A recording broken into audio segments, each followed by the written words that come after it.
Eu não me sinto com privilégio algum. A mediunidade não me exime das vicissitudes. No arco-íris do firmamento encontrei inspiração pra te dizer em forma de canção: não há amor maior, fonte incessante de luz, de paz e união.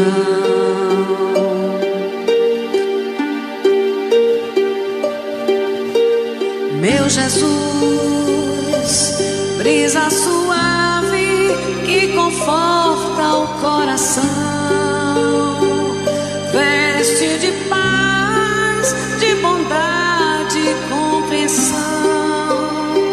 Não há amor igual ao teu, Mestre divino, luz dos olhos meus.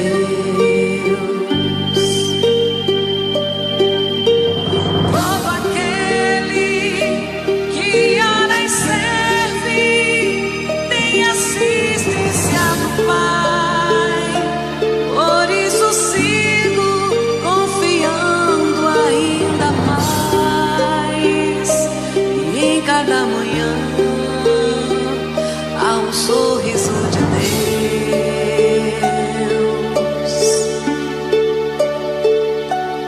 Oh meu Jesus, eu venho aqui só pra sentir a tua luz.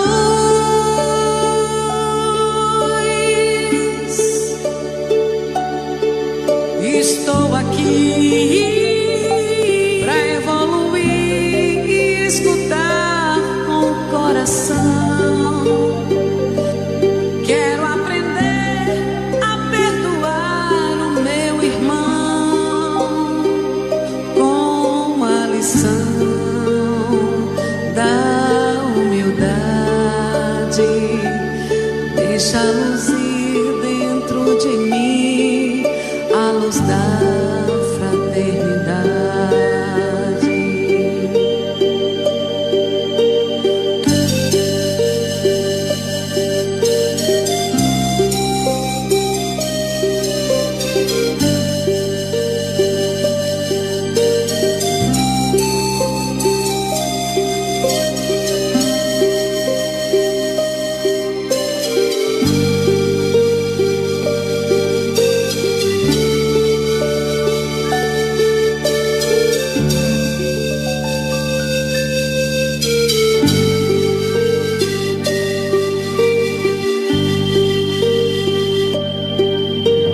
Todo aquele que ora e serve tem assistência do Pai, por isso sigo confiando ainda mais.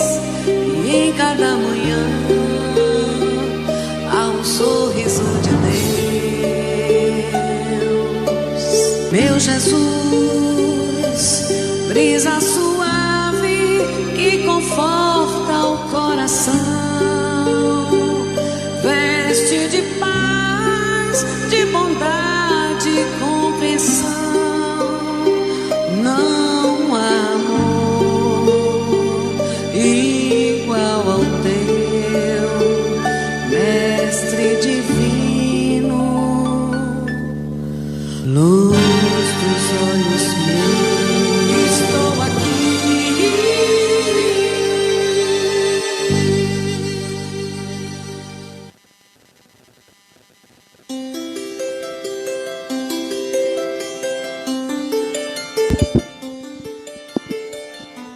Esperança. Nunca percas a esperança. Seja quais forem as aflições e problemas que agitem a estrada, confia em Deus, amando e construindo, perdoando e amparando sempre. Porque Deus, acima de todas as calamidades, de todas as lágrimas, te fará sobreviver, abençoando-te a vida e sustentando o teu coração.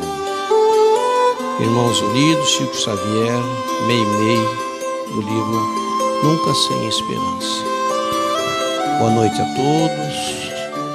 Mais uma vez, sejamos bem-vindos a esta casa, nesse momento, para nesse momento trazermos a paz dentro de nós, a paz que Deus nos ampare em todos os momentos. Que o nosso Deus esteja ao nosso lado, nos orientando, a Jesus, nosso Mestre maior, aos irmãos espirituais presentes nessa casa, preparando esse ambiente. E assim vamos agradecer a Deus, dizendo: Pai nosso que estais nos céus, santificado seja teu nome, venha a nós o teu reino, seja feita a tua vontade, ó Pai, aqui na terra como no céu. O pão nosso de cada dia dá-nos hoje. Perdoa, Senhor, as nossas dívidas e ofensas, à medida em que perdoarmos os nossos devedores e ofensores. Não nos deixes entregue às tentações, livra-nos, Senhor, de todos os males, principalmente de praticá-los, pois são teu reino, o poder e a glória, hoje e sempre. E com essa prece nós iniciamos os nossos trabalhos dessa noite. Que assim seja, graças a Deus. Obrigado.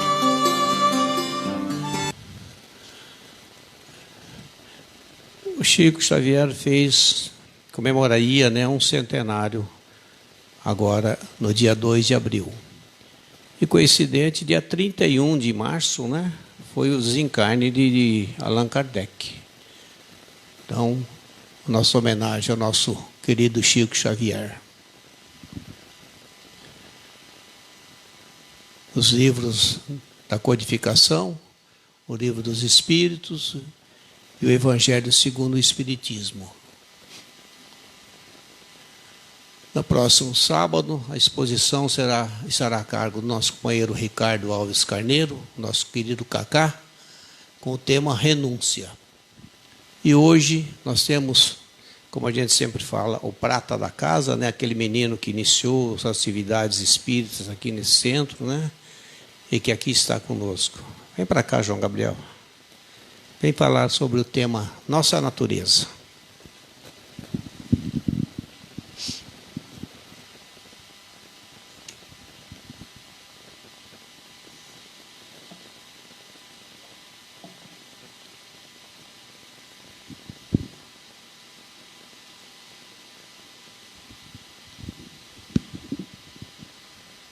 Boa noite a todos.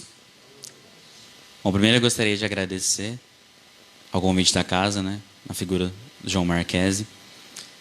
É sempre uma responsabilidade muito grande, mas ao mesmo tempo sempre uma alegria muito grande poder colaborar de alguma forma com as reflexões, com os estudos que a casa conduz, reverter de alguma forma tudo aquilo que a casa me propiciou. E aproveitando o ensejo, já que a gente vai falar sobre a nossa natureza, faz parte de fato da minha natureza ter sido formado de fato nos bancos de evangelização, faz parte da minha natureza, da minha essência também, como os companheiros sempre brincam, ser filho da Sonice, filho do Daniel, neto da Dona Josina. Então, hoje a gente vai conversar um pouquinho sobre esse aspecto da nossa natureza. E antes de a gente entrar de fato no tema da nossa fala, da nossa conversa, desse bate-papo que a gente vai ter hoje à noite,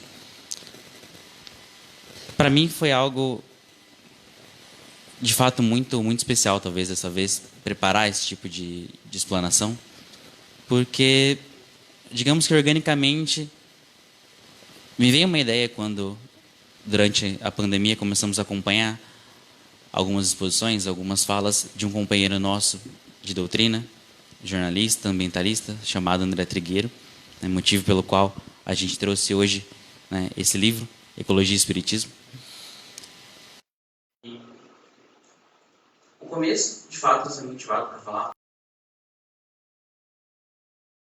ecologia e relação com o espiritismo, mas a certa altura me foi ampliada a noção do que seria trabalhar a natureza dentro do espiritismo. E como a gente sempre fala que o telefone toca de lá para cá e não daqui para cá, a gente gentilmente acabou, né, se estendendo um pouco mais, se expandindo um pouco os nossos horizontes para poder falar de alguma coisa que não fosse unicamente o nosso conhecimento da matéria a respeito da natureza, mas trabalhar um pouco também qual que é a nossa relação, a nossa essência, falando de natureza. Mas eu gostaria de abrir, né, a nossa exposição perguntando aos companheiros o que a gente tem na nossa mente quando a gente fala em natureza. Qual será que é a primeira coisa que surge na nossa mente ou ao nosso intelecto, que explora, né, as nossas capacidades intelectuais e talvez cerebrais também, quando a gente lança essa palavrinha, natureza. Bom,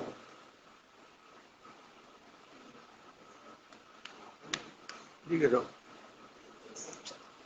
Diga. Bom, a primeira coisa é o sentido mais comum que a gente tem, o sentido mais tradicional, que é esse aqui. Imagina que tenha vindo na cabeça, ainda que a gente tenha várias formas de se relacionar e se referir, que é o conjunto de elementos do mundo da natureza, do mundo natural, que vão englobar, então, mares, montanhas, árvores, animais. Isso é o que, de certa forma, compõe o nosso vínculo de natureza. Né? Aquilo que mais, materialmente falando, a gente conhece por natureza. Mas a gente poderia pensar um pouquinho e falar, talvez, de nós, enquanto espíritas, se a gente quisesse pensar como é que a gente define a natureza do meio que a gente está, quando falo do meio doutrinário. Como é que a gente pensa a natureza da nossa doutrina, então, do Espiritismo? Desde o início da codificação, tem uma natureza ímpar, que é pensar naquilo que a gente sempre chama de tríplice aspecto da doutrina: ciência, filosofia e religião. Então, a natureza, a essência daquilo que a gente tem como base da nossa doutrina, é uma essência composta, assim como a nossa própria essência. Se nós formos olhar dentro da criação, nós somos formados, então, por espírito, perispírito e matéria. Então, olha quão complexa é tanto a doutrina da qual a gente faz parte, quanto a nossa própria individualidade. Mas será que a gente fica só dentro desse tipo de definição? Ou será que a gente pode avançar um pouquinho mais? Porque a outra possibilidade que a gente tem é trabalhar isso de modo um pouco mais poético. E a gente tenta fazer isso com as definições que a gente trouxe aqui do Dicionário da Alma. Né? Natureza é um cântico de caridade, tolerância e alegria. E encontramos também na obra do Consolador uma definição que traz um pouco uma relação talvez um pouco mais direta com o modo como nós vivemos.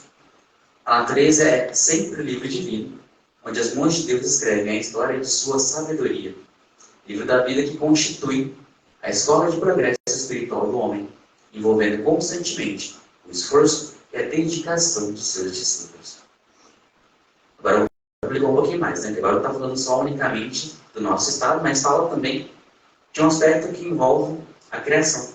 E de um aspecto que nos toca diretamente, que é de fato o envolvimento, a nossa compreensão e o nosso trabalho dentro desse meio ao qual nós somos chamados. Então, mais do que necessariamente estarmos envolvidos no meio, que é o meio natural, nós também precisamos colaborar dentro dessa ótica da natureza para que as coisas possam, de fato, caminhar. Então, coloca aqui não só a ideia, né, daquela analogia que a gente tem de falar que a vida é um livro aberto, né? De fato, cada dia nós temos folhas em branco para preencher da maneira como nós melhor quisermos usar o nosso livre-arbítrio, mas chama-nos também, né, nos conclama a ideia da responsabilidade que nós temos perante nós, evidentemente enquanto construção, mas também perante o meio que nos serve. Porque nós temos aquela ideia, talvez um pouco vaga, um tanto quanto imprecisa, de que aquilo que a gente faz interfere só dentro da nossa própria caminhada. Esquecendo que, de repente, uma mínima ação que a gente faça pode estabelecer um efeito em cascata que a gente não tem dimensão da responsabilidade, que é, de repente, uma coisa que a gente fala, uma coisa que eu, às vezes, venho para cá na condição de expositor da noite e falo, de repente, alguém pensa uma ideia e aquilo fica reverberando, vira uma atitude, vira um pensamento, vira um modus operandi, a hora que a gente vê, foi uma coisa, mas o João só falou uma palavra. Se eu não tiver realmente o cuidado, a dedicação, o cuidado e a parcimônia, de repente, de falar algo que de fato seja embasado, que de fato corresponda, né, a uma verdade, eu posso comprometer muitas coisas. E a gente, às vezes, esquece desse tipo de comprometimento, desse tipo de responsabilidade que nós todos temos. Mas eu estou falando isso não para a gente sair daqui assustado, para a gente sair daqui, nossa, então não vou fazer nada. Não, é justamente para que a gente possa pensar um pouquinho antes de ser um pouco impulsivos. A gente vai falar de natureza, a gente, desde as nossas primeiras encarnações, talvez em planetas como o nosso, de provas e expiações, a gente é um pouco impulsivo, a gente age primeiro, depois pensar. A gente faz alguma coisa, depois, puxa, já fiz, né? E o nosso objetivo é justamente o contrário, fazer com que a gente pense primeiro, para que a gente raciocine primeiro nas coisas que a gente vai tomar como ações da nossa vida, para que depois as consequências possam ser as melhores possíveis, não só para nós, mas para o meio que a gente está também. E encontramos outras definições. Se vocês forem no dicionário, eu encontrei pelo menos 11 definições do que é natureza. Mas eu peguei talvez aquelas que tenham mais a ver não só com a nossa fala de hoje, mas aquelas que, de fato, compõem campos diferentes que se relacionam com a natureza. Conjunto de tendências ou instintos inerentes que regem o comportamento, índole, caráter. Exemplo, a natureza pacífica de um povo e, o que está grifado, talvez nos interesse mais ainda, o que compõe a substância do ser, a nossa essência. Então, nós temos, quando a gente fala de natureza, algo que é da natureza humana. O que é curioso para nós aqui? Quando a gente fala de natureza, muitas vezes a gente confunde com algumas coisas que são, como está ali, tendências ou más inclinações que a gente traz, ou então a gente costuma confundir um pouco as coisas e novamente voltar para o lado material e falar, bom, a gente tem uma natureza que é um tanto impulsiva, de repente um pouco mais rebelde. Ah, não, mas é porque o pai é assim. Ah, mas é porque a mãe é assim. Então a gente confunde, muitas vezes fala, não, mas é da natureza porque a família trabalhou isso, porque traz isso ou aquilo. Quando, na verdade, nossos pais são responsáveis por, além, evidentemente, de permitir que nós encarnássemos, mas por fornecer os elementos para a nossa matéria. E, evidentemente, a nossa educação.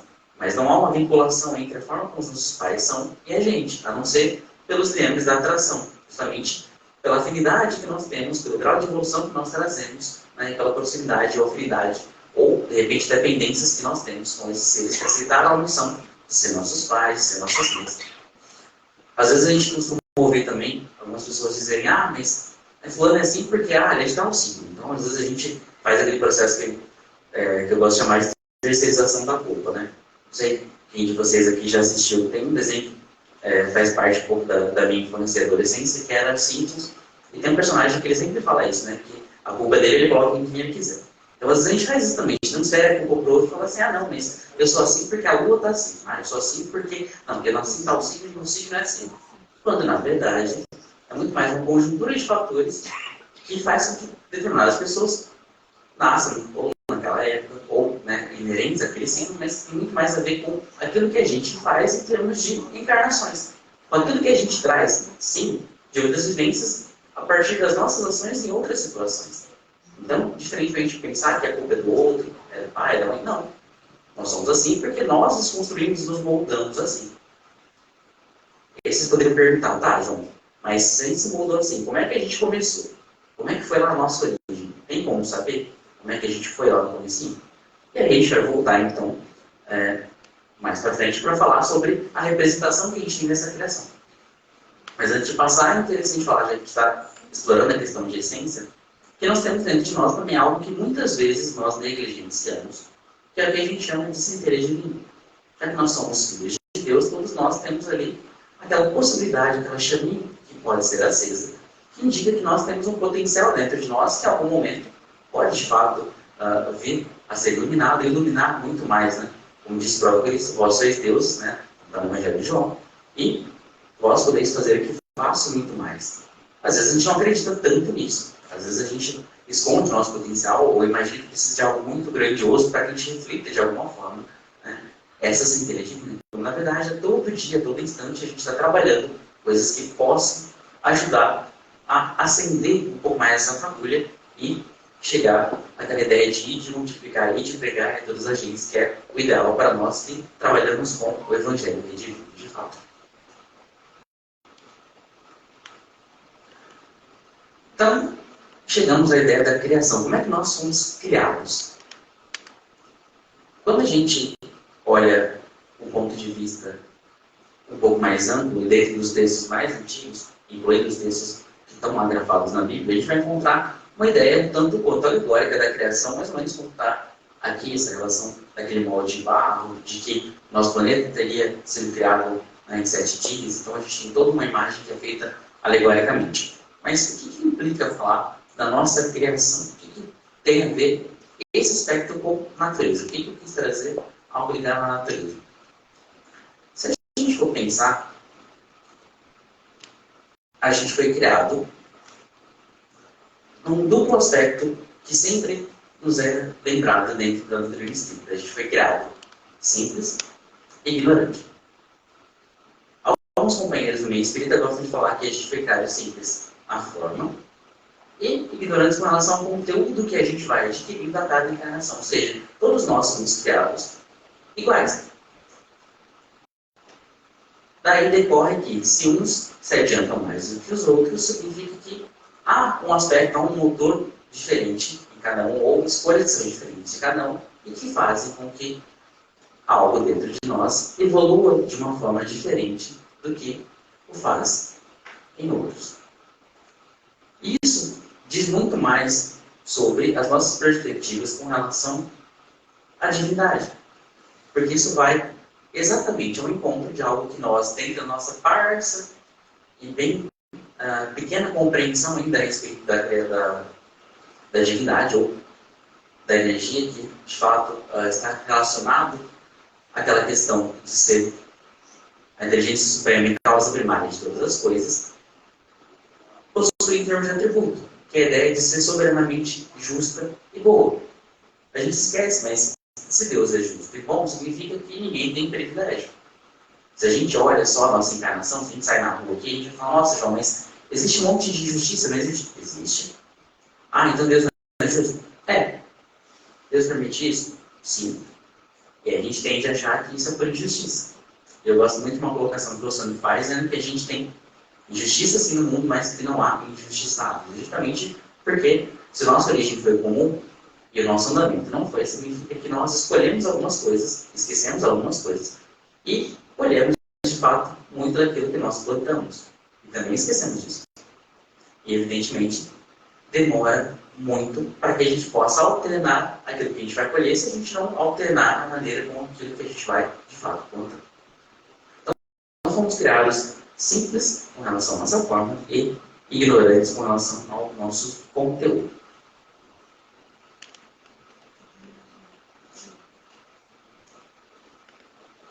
A tirinha que está ali representa muito, pelo menos para mim, né?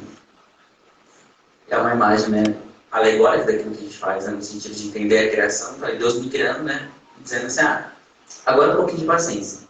Não, paciência não vai ter paciência não. Então, deixa ali, não vai ter paciência. Será que é assim que Deus criou a gente?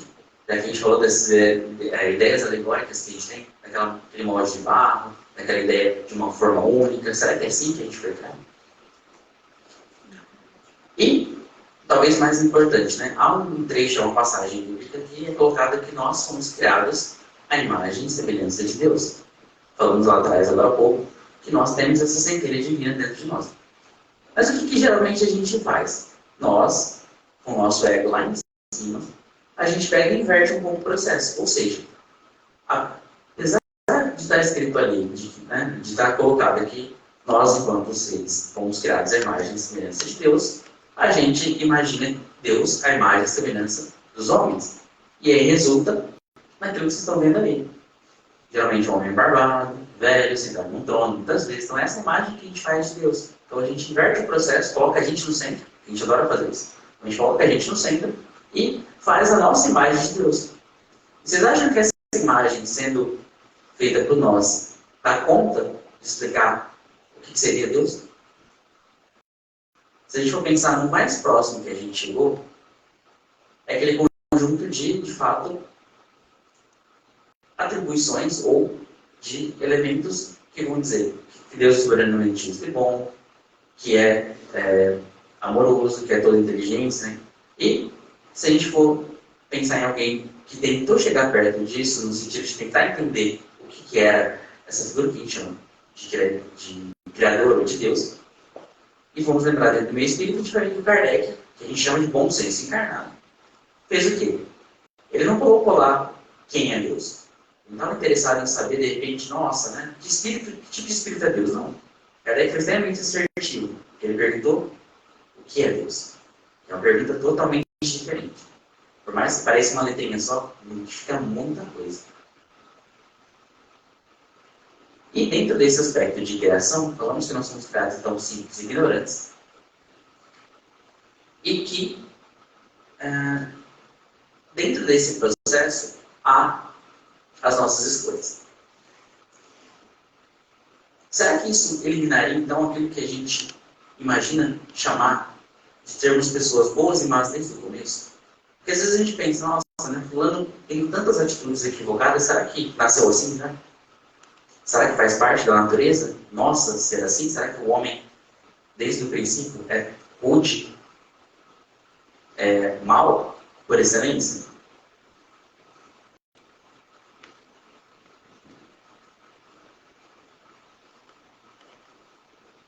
Voltando a essa ideia de Deus, a gente encontra as nossas próprias limitações quando a gente pensa que o homem não consegue compreender a natureza do Criador. Falta, então, um sentido. Então, a gente não consegue ter uma ideia global ou completa do que é essa grandiosidade que é Deus. Estamos bem distantes disso.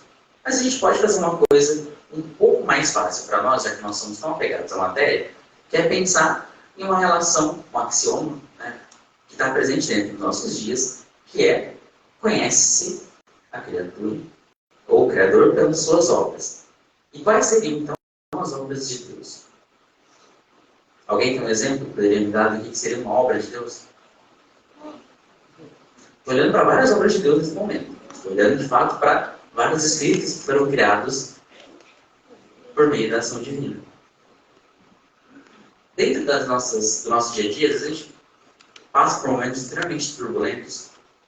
A gente gosta de colocar que de repente falta tempo para algumas coisas. E muitas das vezes a gente esquece de um negocinho quando a gente vai, por exemplo, fazer a nossa prece, a nossa oração ali do Pai Nosso, né? Porque a prece, ela tem 3 possibilidades para nós, né? Daí a gente pedir alguma coisa, então quando a gente está um pouco tribulado, a gente geralmente pede, né? Ah, Senhor, me ajuda com alguma coisa, me fortalece, né, para alguma situação. Temos a ideia do agradecimento, e algumas vezes a gente lembra disso, de fato, de agradecer alguma coisa que aconteceu, outras de agradecer coisas ruins que aconteceram, ou coisas que não aconteceram, que a gente precisa agradecer também, a gente esquece. E um último aspecto que para nós, enquanto espíritos, eu acredito que talvez seja mais difícil, em termos de dia a dia, que é a ideia de louvar a criação. De repente parar, simplesmente abrir a janela, olhar o sol e falar: gente, que coisa linda. Nós, enquanto seres humanos, não conseguimos fazer nada parecido com isso. Olha como é bela a criação de Deus. De repente olhar para uma planta, olhar para a chuva, olhar para as nuvens. Mesmo que as pessoas olham para a gente e falam: nossa, essa pessoa estranha, está olhando para nada, assim, para... Sim, estou contemplando o que tem de mais belo dentro daquilo que o mundo pode oferecer.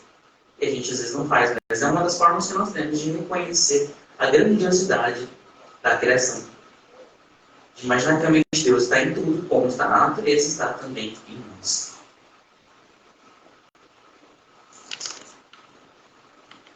Falamos então de Deus, enquanto figura responsável pela criação. Falamos que nós somos criados simples e ignorantes. E chegamos então à nossa essência. Se nós somos criados, tivemos um começo. O que somos nós então? Porque se eu pegasse e perguntasse para vocês aqui no começo: quem poderia dizer quem é, quantos anos tem? Muito provavelmente a gente diria: eu sou fulano de tal, tenho tantos anos. Mas será que isso é o que a gente é? Ou isso é algo que a gente está? Que é temporário, que é uma morada, que é um momento muito mais transitório. Se é transitório, o que nós somos de fato? Qual que é a nossa essência?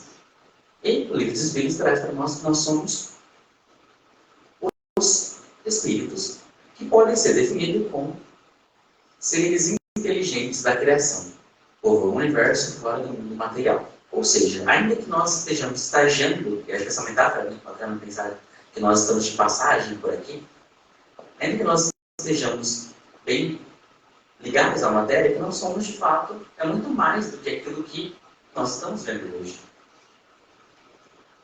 Nós somos de fato, ainda que nós duvidemos algumas vezes, os seres que são a essência em termos de inteligência, né? Nós passamos alguns dos reinos e a nossa Nosso reino, que é o reino nominal, é conhecido, é marcado justamente por esse salto que é a inteligência, que é deixar o instinto e passar a ser os senhores das nossas ações, das nossas escolhas, ainda que elas não sejam tão positivas.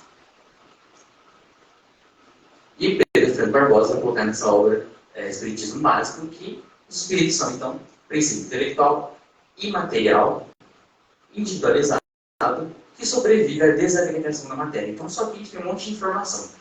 É a ideia de que nós somos um princípio intelectual que foi se desenvolvendo. Nós vamos ver mais para frente um pouco o que significa essa ideia de algo que se desenvolve e não começou como nós estamos hoje. E material, no sentido de que essa matéria que nos reveste, ela serve de instrumento para que nós possamos nos manifestar no meio que nós estamos. Mas ela não é nossa. Foi nos áreas de presente, nós precisamos de fato cuidar dela. Individualizado, porque assim que nós deixamos a matéria, nós mantemos a nossa consciência de quem nós somos, mantemos todas as experiências e todos os sentimentos que nós trouxemos em nós, diferentemente dos animais, por exemplo, eles não têm essa noção da individualidade, eles não sabem, por exemplo, que eles foram um cachorro na última encarnação. Ele não sabe o que ele experienciou quando de repente ele conheceu o tutor dele pela primeira vez. Nós não temos isso, os animais não. E sobrevive a desagregação da matéria, ou seja, nós temos de fato esse caráter de sermos eternos. Então nós temos um começo, mas não vamos ter um fim. Nós não somos infinitos, mas não somos eternos. E chegamos então ao ponto que nos interessa, novamente voltando a essa questão da criação de sermos simples e ignorantes. Será que alguém foi criado bom e alguém foi criado mal?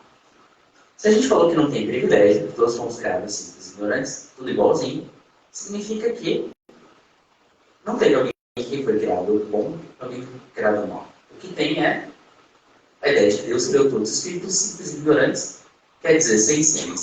Deu a cada um determinada missão, com o fim de esclarecê-los e fazê-los avançar progressivamente a perfeição para o conhecimento da verdade para aproximá-los dele. Ou seja, todos nós partimos do mesmo ponto e as nossas escolhas, é aquilo que nós angariamos, é aquilo que nós escolhemos como caminho, acabou, em certa altura, determinando condições as quais nós temos hoje. E que, por algum motivo, por corrigenda, por amor de Deus, de fato, é que nós conseguimos, ou por provas ou expiações, sermos mais ou menos realocados dentro do caminho que nós escolhemos. Então, muitas vezes a gente acha que a ideia que nós temos da divindade é muito mais próxima daquele Deus do Velho Testamento, punitivo, que quer, de alguma forma, corrigir, mas corrigir por meio da força. E nós sabemos que a espiritualidade se lança, utiliza os mais variados matizes, mais variadas formas para que a gente chegue no nosso objetivo. A ideia principal é que ela faça isso própria, mas nem sempre é possível. Então, algumas vezes é aquele puxãozinho de orelha, há aquela recondução. Sabe quando você está fazendo uma viagem, de repente o GPS sai fora, então você vira num rua que não deveria ter virado e está lá recalculando a rota? É isso que eles fazem com a gente. A gente tem um caminho bem definido do que a gente deve fazer quando a gente estiver para encarnar. Muitas das vezes a gente não lê aquelas letrinhas miúdas no final que dizem muito sobre a nossa encarnação. Tipo, olha, eu aceitei todos os termos que eu me propus, seja voluntariamente ou não, sabendo que todas elas são para o meu bem. Mas nem sempre eu as cumpro, esqueço. E isso se respeita, então, a possibilidade de trabalhar com algo que nos é ímpar, que é a ideia do livre-arbítrio. E Deus poderia simplesmente ter feito a criação sem essas escolhas? Poderia. Poderia ser muito mais fácil? Poderia. Mas o ideal de Deus é que nós possamos, de fato, nos tornarmos seres perfeitíveis. Tanto que a fala de Jesus é: sejam perfeitos como perfeito é o vosso Pai. Essa semana mais cedo, eu voltei ontem na Instituto para cá, e eu estava ouvindo uma palestra com a minha mãe, do Haroldo, e ele fala uma colocação muito bacana, que é a ideia de como a gente se relaciona com a ideia do trabalho, do quanto a gente precisa do trabalho. Sabe Jesus, como governador do nosso planeta, precisa necessariamente da gente para trabalhar? Não. Pode parecer impactante? Pode. Porque dá a noção da nossa pequenez, tipo, nossa, se não tiver um João aqui para fazer a palestra, vai ter gente? Vai. Mas você não precisa do trabalho. Quem precisa, de fato, mostrar que ele consegue ganhar desse quadro de evolução somos nós. Então, nós, enquanto espíritos devedores, que somos um planeta de provas e expiações, precisamos dessa oportunidade de mostrar que nós podemos correr atrás, mostrar que nós podemos angariar alguns valores e, de fato, progredir dentro da nossa escala.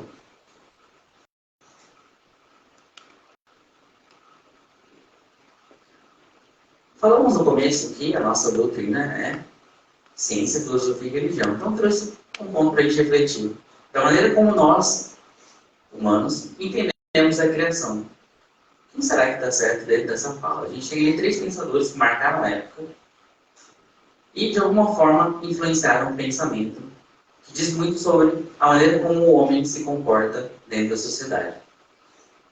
Temos a ideia do Rousseau, uma ideia extremamente comum, que é o homem é bom por natureza, a sociedade é comum. Temos a ideia do Maquiavel, o homem é mau por natureza, a menos que precise ser bom. E, por fim, John Locke, o homem nasce como uma folha em branco e tudo que se sabe é aprendido depois. Qual dessas 3 vocês acham que, de alguma forma, corresponderia à nossa natureza? Nossa cabecinha é assim. Eu vi no John Locke aqui, eu soprou aqui no ponto de John Locke. Eu não sei se decepcionaria vocês dizer que, dentro da leitura que eu faço, né, não vou responder pelo Espiritismo, vou responder pela minha leitura do Espiritismo, que nenhuma das 3 corresponde a uma verdade. Vou explicar por quê. Vocês não saírem daqui falando, meu Deus, o João está querendo bater em filósofo, não estou fazendo isso. Mas vamos colocar o porquê que eu estou falando isso.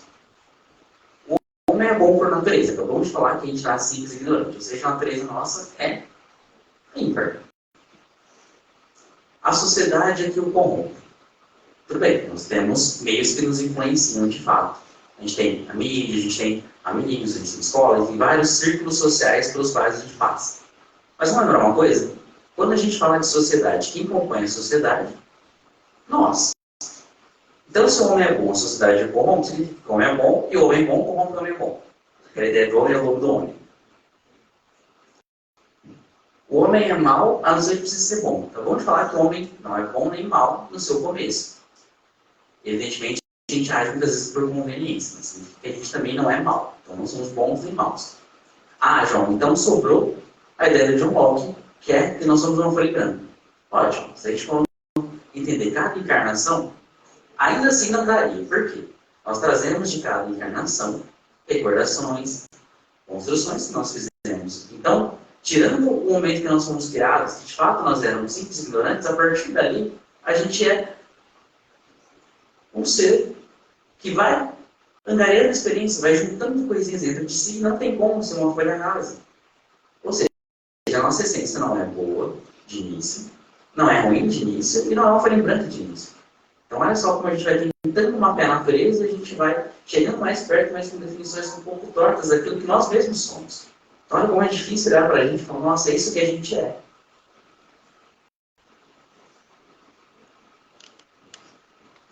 E aí, eu lembrei de algo, e aí foi essa parte que talvez começou a guinar, né, dentro dessa exposição, que é, quando a gente fala, então, dentro do Espiritismo sobre algo que é natural, se a gente for observar no livro dos Espíritos, nós vamos encontrar uma parte, a parte terceira, e lá a gente vai encontrar algo que é leis divinas ou leis naturais.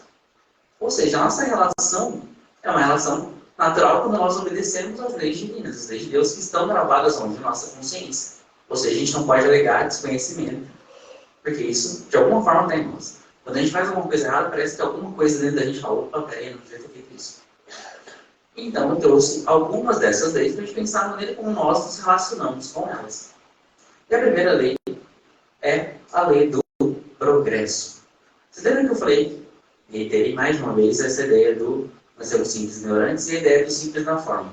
Tem uma frase que quase toda vez a gente escuta quando a gente vai falar dos reinos, que é atribuída ao Leon Denis, que é a ideia de que a nossa alma, ou ser, dorme no mineral, se agita no vegetal, né? Começa a se animar no animal e de fato desperta no homem. E o que a gente tem aqui é essa ideia de que na planta, essa inteligência, que é característica do reino nominal, ela dormita. De fato, a gente não tem, a gente tem algumas coisas parecidas com isso. A gente tem um princípio de vitalidade na planta, o nosso princípio passa por isso.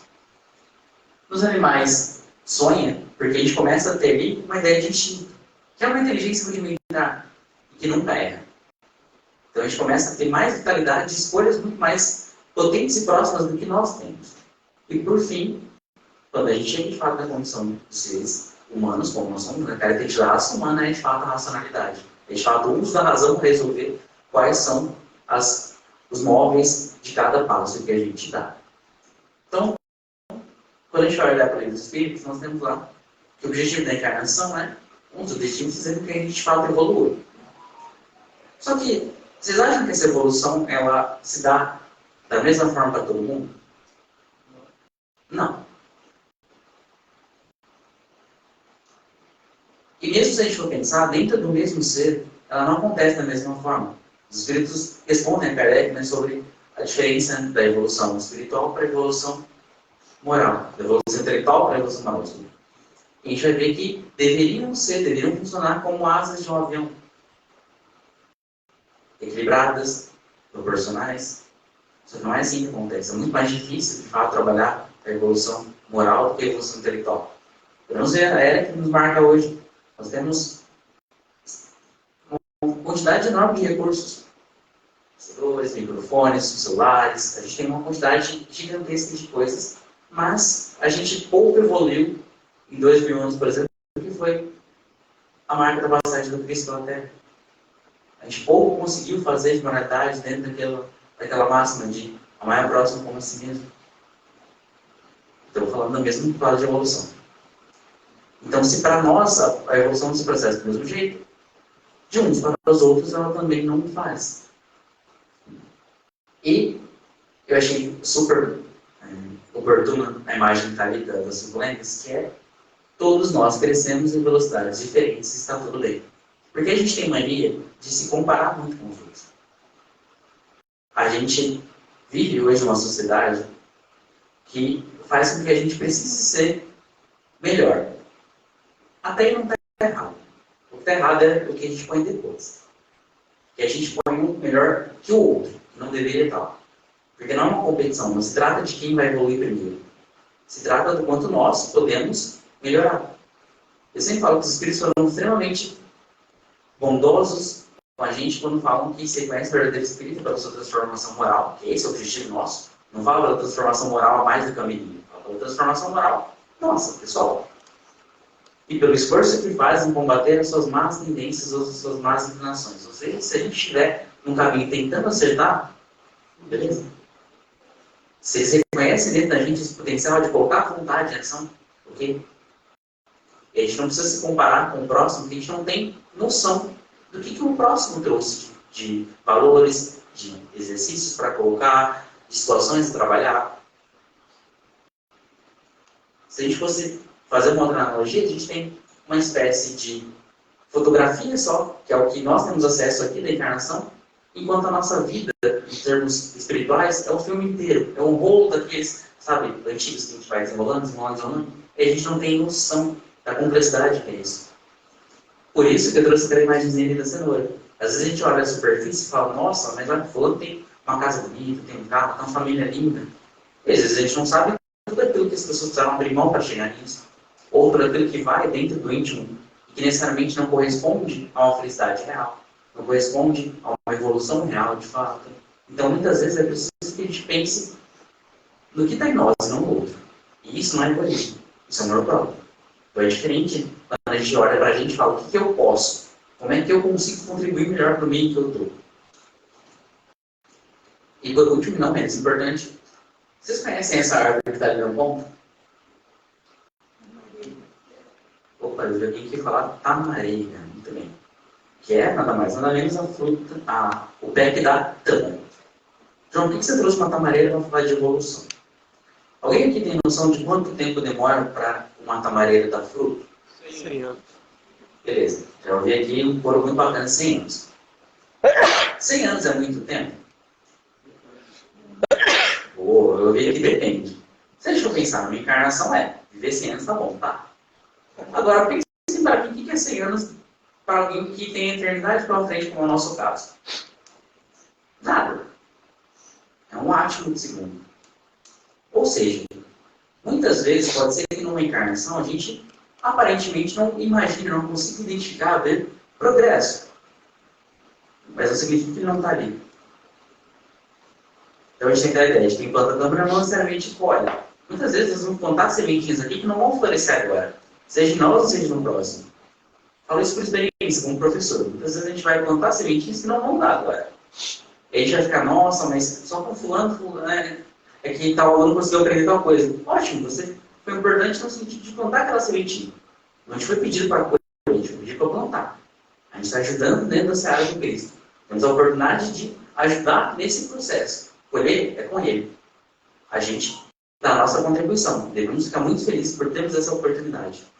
Mas nem sempre esses resultados vão vir da maneira como a gente espera.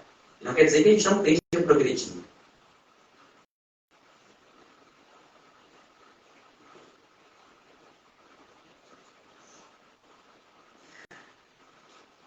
Nesse ponto, gosto de lembrar de uma música que acho que traduz muito para nós o que é essa nossa relação de evolução. Vocês conhecem o Lulu Santos, né? Tem uma musiquinha muito assertiva dele que vai falar assim caminha a humanidade, com passos de formiga e sem vontade. Isso reflete muito a nossa sociedade hoje. São passos realmente pequenininhos, mas são extremamente significativos quando a gente pensa o quanto a gente não andou lá atrás, o quanto a gente deixou de fazer alguma coisa e quanto a gente pode fazer ainda.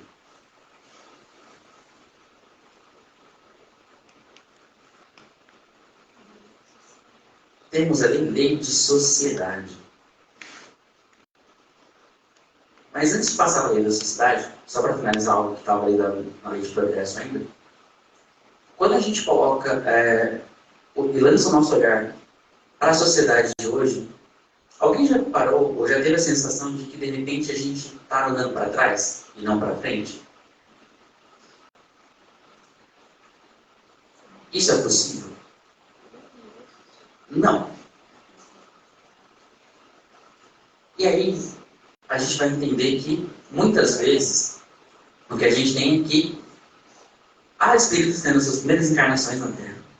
Outros espíritos tendo a última chance de poder mostrar que podem ficar no planeta de provas e expiações. E tudo isso misturado com espíritos que estão para ajudar a elevar o padrão vibratório da Terra, para ajudar esses espíritos a evoluir. Então a gente está com tudo junto e misturado. Eu gosto de usar uma metáfora, que é a metáfora do copo sujo. Pensemos nós aqui, que nós temos um copinho ali com sujeira no fundo. Como é que a gente tira algo que está muito encardido lá dentro? A gente pega e enche de água, enche, até que aquela sujeira que está ali saia. Mas muitas vezes eu preciso mexer primeiro. E quando a gente mexe, a gente começa a ter noção do que está lá embaixo. E a gente fala, nossa, mas está sujo, né? Nossa, parece que está pior do que estava antes. Só estava conseguindo de fato ver agora. Mas estava lá, escondido, adormecido. Então não quer dizer que a gente está indo para trás. E aí, nós vamos lembrar de uma passagem que para nós é extremamente significativa, que é na obra Boa Nova, do Humberto de Campos, em que é colocado o diálogo de Pedro com Jesus. Em que Pedro, um pouco atordoado com relação justamente àquele momento tão difícil pelo qual passavam os espíritos. E Jesus fala, Pedro, entenda que o ser humano é mais frágil do que perverso. E essa é a nossa realidade. A maior parte de nós erra por ou desconhecimento, ou porque há anos vemos fazendo o mesmo processo, não por sermos maus mais. Já abandonamos nosso estágio de mais primitividade e hoje alcançamos um estágio em que ainda nos tentamos disciplinar para fazer aquilo que Paulo diz, né? O bem que não quero, o bem que eu quero, eu não faço, mas o mal que eu não quero, esse eu faço. Então, a gente está tentando ainda chegar nesse processo de Paulo. Já no caso da lei de sociedade, a gente vai encontrar o fato de que nós precisamos utilizar de algo que nos é próprio, que é a linguagem. Vocês acham que Deus deu formas de comunicação para a gente viver isolado? Não. Até daria para a gente viver isolado. Mas será que a gente conseguiria evoluir o tanto quanto a gente precisa? Será que a gente conseguiria treinar a paciência, o orgulho, o egoísmo, sem aquele vizinho que nos incomoda, sem alguém da família que de repente fala, nossa, por que eu vim com fulano, né? Porque precisa. Precisa por quê? A gente precisa trabalhar algumas coisas, a gente precisa aprender o valor de outras coisas. Então, a lei de sociedade faz com que nós sejamos, como diz Aristóteles, seres sociais e precisamos interagir uns com os outros. Interagir uns com os outros significa aprender, seja pelo bem ou pelo mal. Aprender a como fazer e não fazer. Às vezes na faculdade a gente olha e fala, nossa, mas tem um professor que, nossa, não gosta de como ele dá aula. Ótimo, a gente aprende como fazer e como não fazer também. Então, tudo nos ensina. E a gente só aprende pelas trocas. Se a gente ficasse isolado, a gente não quer aprender. A gente ia ter informação. Mas transformar informação em conhecimento é só uma evidência. E é por isso que a gente encarna. Não seria mais fácil se a gente ficasse na realidade, no plano espiritual, só aprendendo, lendo, conversando com os espíritos? Seria. Mas é a prova. Como é que a gente sabe que a gente conseguiu, de fato, colocar aquilo dentro de nós e fazer com que aquilo fosse sentimento? É só encarnando. Só, de fato, vestindo, né, essa matéria densa e vivendo na carne, de fato, aquilo que nós precisamos experienciar.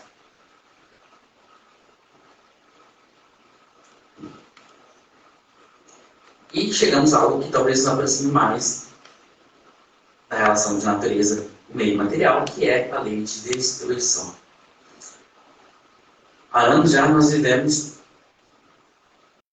inúmeras intempéries, aquecimento global, tragédias como Brumadinho, terremotos que nós vimos recentemente. E tudo isso, né, nos lembrar, por exemplo, questões de flagelos destruidores, né, questões que nos impactam e falam, por quê? Por que a gente passa por essas coisas? E o que tem a ver isso com a nossa natureza? Primeiro, a nossa ação com a natureza. Porque a natureza é uma excelente mãe. Ela proveria tudo para nós, se nós não criássemos estruturas e demandas que não necessariamente nós precisávamos. Ou seja, a exploração, a ganância, a desmedida do homem que faz com que a natureza não dê conta daquilo que ela deveria. Então, a nossa ação é importante com relação ao meio natural. E, quando a gente pensa nessa relação dos flagelos naturais, algumas vezes a espiritualidade, como vocês devem lembrar no começo, eu falei que ela utiliza alguns meios que não são necessariamente a ideia do amor. Então, muitas vezes nós temos, de fato, alguns chacoalhões para ver se a gente se mobiliza. Acabamos de sair, entre muitas aspas, de um processo intenso de pandemia. Precisávamos de algo que tocasse o nosso coração a tanta indiferença, tanto orgulho, tanto estágio de arrogância. Então, em algum momento, nós precisamos desse chacoalhão. Ah, mas Deus não poderia agir de outra forma? Poderia. E a espiritualidade tenta vários instantes com a gente. Mas chega uma hora que não é possível mais. E é preciso que a gente, de alguma forma, consiga ser tocado, ser motivado, ser sensibilizado no nosso íntimo. E a lei de destruição, ela está junto com uma outra lei, que é a lei de conservação. É um instinto nosso estarmos pensando na lei de conservação no sentido de que nós precisamos, enquanto espíritos, manter a nossa vida. E manter a nossa vida significa manter a vida do nosso planeta. A gente precisa pensar, não para ontem, para anteontem, se for o caso, que tipo de mundo nós vamos deixar.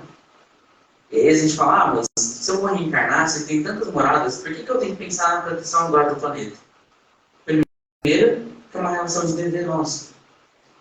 Mais cedo, hoje, conversando com meu pai no café, ele estava falando de uma outra possibilidade que a gente tem de leitura daquela passagem de honrar pai e mãe. Honrar pai e mãe não é só honrar, de fato, aqueles que realizaram a nossa encarnação. É algo que nos foi confiado por Deus também. Ter um planeta nas nossas mãos como morada, como casa, o que a gente está fazendo com o planeta? Se a gente for fazer uma alegoria, pensar numa imagem, a gente, dentro da criação, teria nascido nos últimos 3 segundos antes de virar meia-noite de um dia para o outro. Agora é bom que a gente já destruiu o nosso planeta. É bem verdade que é necessário que coisas se renovem. Então, é preciso destruir para começar de novo. Mas qual é a nossa situação com relação a isso? Como é que nós estamos lidando harmoniosamente ou não com o nosso planeta?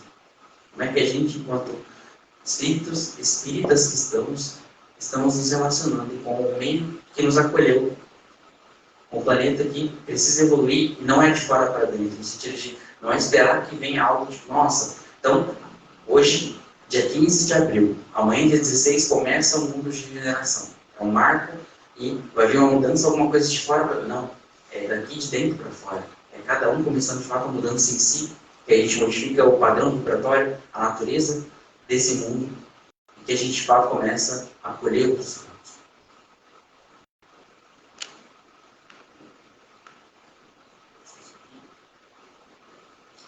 Somos aqui uma grande família, os nossos laços de afeto são extensivos à natureza.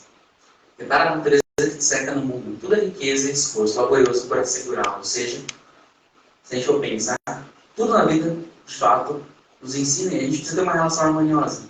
Olhemos as formigas, por exemplo, vivendo em sociedade, em comunidade. Olhemos, por exemplo, os animais que se ajudam, muitas vezes tendo mais senso do que nós temos uns com os outros. E aí, para finalizar, não me estender ainda mais do que prometi, nós tivemos recentemente uma homenagem belíssima feita nessa casa ao nosso querido Chico Xavier, pela Isa e pelo Julinho. E aí pensamos então, qual que é a nossa relação com aqueles que se configuram como nossos irmãos menores, que são os animais, que também fazem parte da natureza. E aí nós temos a imagem aqui do Chico, com a cadelinha dele. Nós, seres humanos, estamos na natureza para auxiliar o progresso dos animais, na mesma proporção que os anjos estão para nos auxiliar. Por isso, quem maltrata o animal é alguém que ainda não aprendeu a amar. Ou seja, nós, nessa condição de estarmos no estágio mais alto dentro dos reinos, temos a função de fato tutorar aqueles que ainda não chegaram nesse processo de acolher, de abraçar, de agir com amor, para aqueles que ainda não têm condição de sozinhos serem donos da sua própria vida. Assim como os espíritos superiores fazem conosco, olham, pegam pela mão muitas vezes, assessoram, é isso que nós temos que fazer com aqueles que foram colocados sob nossa tutela. Sejam as nossas crianças, que já não são mais futuro, mas são presente, seja com aqueles que de alguma forma se mostram ainda frágeis, porque se tem algo que marca a nossa essência no sentido de perspectiva, daquilo que se espera de nós, é amor. Nós somos seres humanos e fomos criados para o amor. Então, se é algo que marca a nossa natureza, a nossa essência, é que tendo essa ideia divina e seguindo os exemplos de Cristo, nosso objetivo é aprender a amar nesse diapasão mais alto, de fraternidade universal, entendendo todos como irmãos, instintamente, independente de classe, credo, religião. Então, que nós pensamos que a nossa natureza possa, de fato, fazer sentido para nós. Que nós possamos nos relacionar da melhor forma possível entre nós, enquanto espíritas, enquanto cristãos, enquanto seres humanos, enquanto irmãos. E que aquilo que nós fazemos hoje possa, de fato, ter uma nada no nosso coração. Que nós possamos sair daqui dessa casa hoje um pouco mais felizes com o coração aquecido, pensando um pouco no nosso comprometimento com relação à natureza e certos de que se nós estamos aqui nesse momento juntos, é porque juntos precisamos caminhar para fazer com que a nossa natureza, seja individual, seja coletiva, seja diferente do que ela é hoje. Agradeço a atenção de todos, que a paz do Senhor esteja conosco hoje, agora e sempre, que assim seja.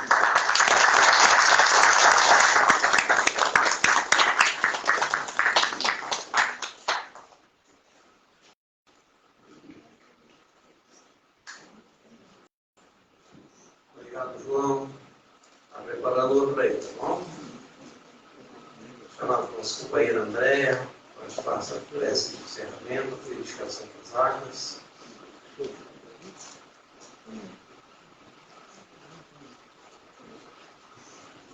Fechando os olhos,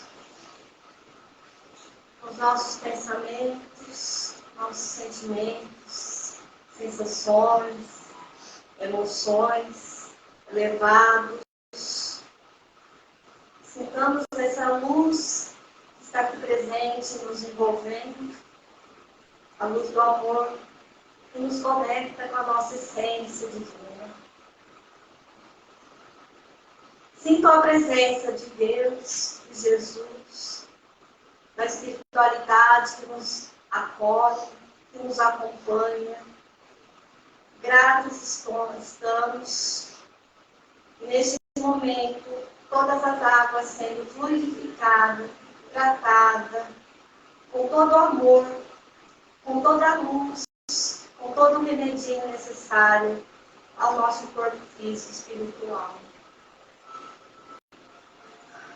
Que possamos refletir sempre as mensagens que são trazidas a nós, foi trazida pelo nosso companheiro João, que possamos, a partir dessa mensagem, senti-la com o coração.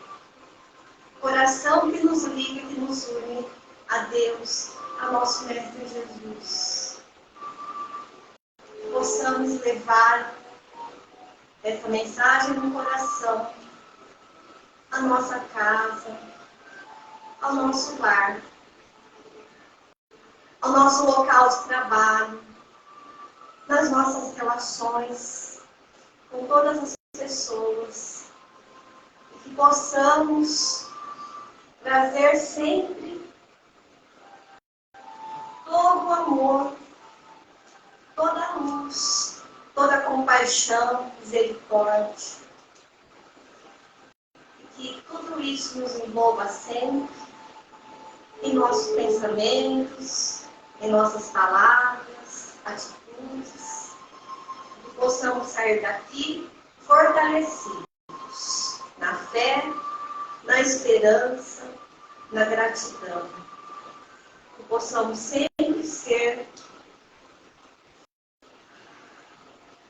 instrumentos de paz, de amor, de esperança